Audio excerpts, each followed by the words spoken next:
क्या तुम्हारे अंदर भी कोई सिद्धि छुपी है? कहा जाता है कि इंसान के भीतर सिर्फ शरीर और मन ही नहीं बल्कि ऐसी क्षमताओं की भी संभावना होती है जिन्हें सामान्य इंद्रियों से समझ पाना आसान नहीं है।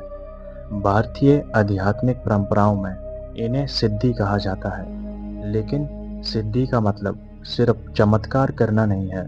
योग और तंत्र की परंपराओं में सिद्धियों का वर्णन अलग-अलग रूपों में मिलता है। कुछ शरीर से जुड़ी मानी गई, कुछ मन से और कुछ ऐसी जिनका संबंध चेतना की असाधारण अवस्थाओं से बताया गया है। सबसे प्रसिद्ध वर्णन है अष्ट सिद्धियों का। पहली है अनिमा सिद्धि।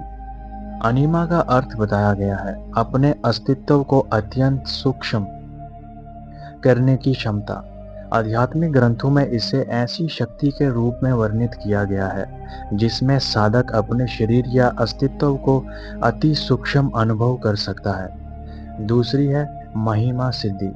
महिमा यानी अत्यंत विशाल होने की क्षमता।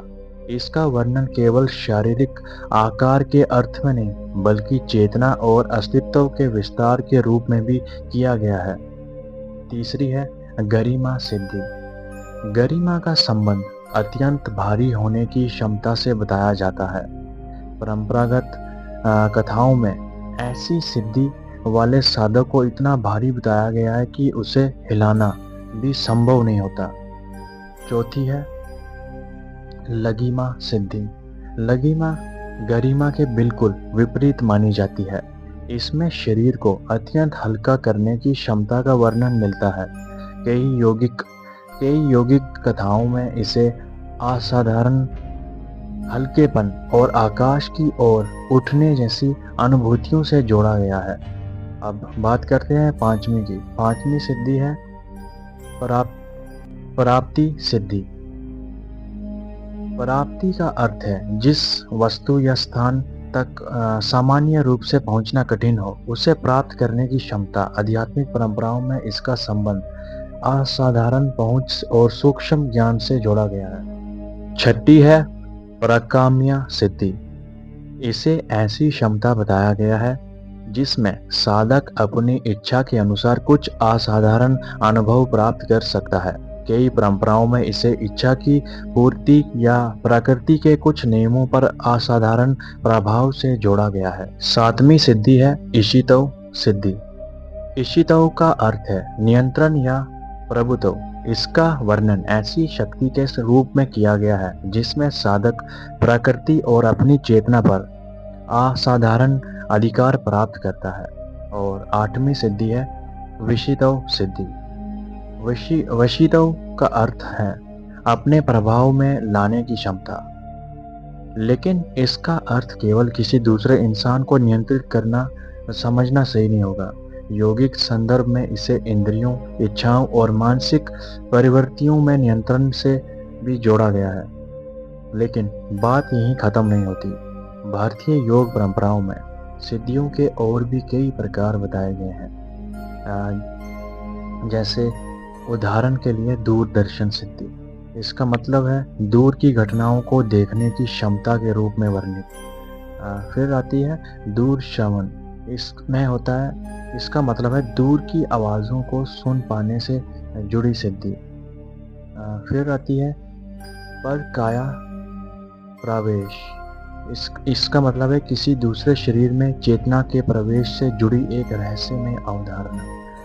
फिर एक दूसरी आती है, उसका नाम है मनोजीवितव। मन की गति जैसी तीव्रता से कहीं पहुंचने की क्षमता के रूप में इसका वर्णन मिलता है। और एक अत्यंत चर्चित अवधारणा है त्रिकाल ज्ञान, अर्थात भूत, वर्तमान और भविष्य से संबंधित ज्ञान की असाधारण क्षमता। अब सवाल है, अगर ये सिद्धियां वास्तव में इतनी शक्तिशाली मानी गई हैं, तो क्या हर इंसान के अंदर कोई सिद्धि छुपी हुई है? आध्यात्मिक दृष्टि से इसका उत्तर सीधा हाँ या ना देना आसान नहीं है, क्योंकि योग परंपराएं ये नहीं कहती कि हर व्यक्ति में चमत्कार करने की शक्ति अपने आप जागी हुई है, बल्कि साधना, एकाग्रता, संयम और चेतना के गहरे विकास के साथ कुछ असाधारण अनुभव उत्पन्न होने की बातें कही गई हैं। लेकिन यहाँ एक बहुत महत्वपूर्ण बात है। सिद्धि का सिद्धि को आध्यात्मिक सफलता का अत्यंत अंतिम लक्ष्य नहीं माना गया। योग परंपरा में कई जगह चेतावनी दी गई है कि साधक अगर इन शक्तियों के आकर्षण में फंस जाए तो उसका ध्यान आत्मज्ञान से हट सकता है।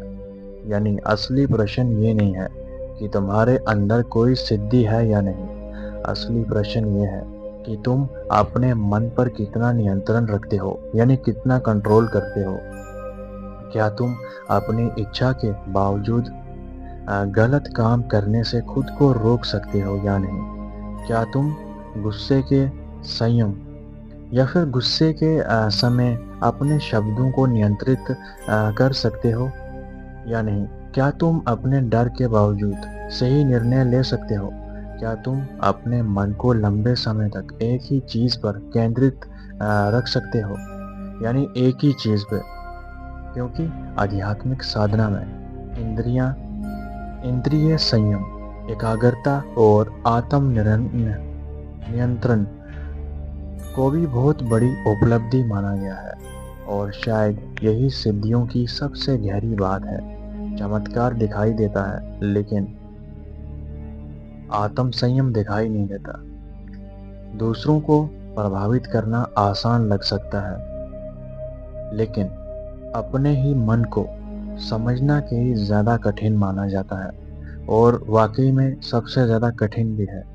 इसलिए अगर तुम्हें कभी ध्यान के दौरान असामान्य अनुभव हो, बहुत गहरी एकाग्रता महसूस हो या अपने भीतर कुछ बदलता हुआ महसूस हो, तो तुरंत उसे सिद्धि का प्रमाण मान लेना सही नहीं होगा और सही नहीं माना जाता। ऐसे अनुभवों के कई सामान्य मानसिक और शारीरिक कारण भी हो सकते हैं। सिद्धि की वास्तविक अवधारणा को समझने के लिए उसके स्रोत यानी योग, दर्शन और आध्यात्मिक ग्रंथों को समझना ज़रूरी है। क्योंकि अंधविश्वास नहीं करना, अंधभक्ति नहीं करनी, सब कुछ आपको नॉलेज होना चाहिए हर चीज़ का। तो अगली बार जब कोई कहे कि सिद्धि कुछ विशेष लोगों के पास होती है, तो एक पल रुक कर सोचना। क्योंकि भारतीय आध्यात्मिक परंपराओं में इंसान की चेतना को लेकर संभावनाएं हमेशा से बहुत गहरी रही हैं। शायद तुम्हारे अंदर कोई चमत्कारी शक्ति छुपी हो, शायद ना हो, लेकिन एक बात निश्चित है, अपने मन को जीतने की क्षमता हर इंसान के भीतर विकसित की जा सकती है। और शायद यही सबसे बड़ी सिद्धि है, और यही सबसे बड़ी सिद्धि भी मानी जाती है। आज की वीडियो में बस इतना ही। आई होप आपको ये वीडियो काफ़ी पसंद आई होगी। मैंने पूरी डिटेल्स में इसके साथ शेयर किया कि सिद्धियों के बारे में कितनी टाइप्स होती हैं और कैसे इसको अचीव कर सकते हैं। अगर इस टॉपिक पे आप और भी वीडियोस देखना चाहते हो सिद्धियों के रिलेटेड, तो कमेंट सेक्शन में ज़रूर बताइएगा। तो मिलता हूँ आपके साथ न्यू वीडियो में एक और न्यू रहस्यमय टॉपिक के साथ।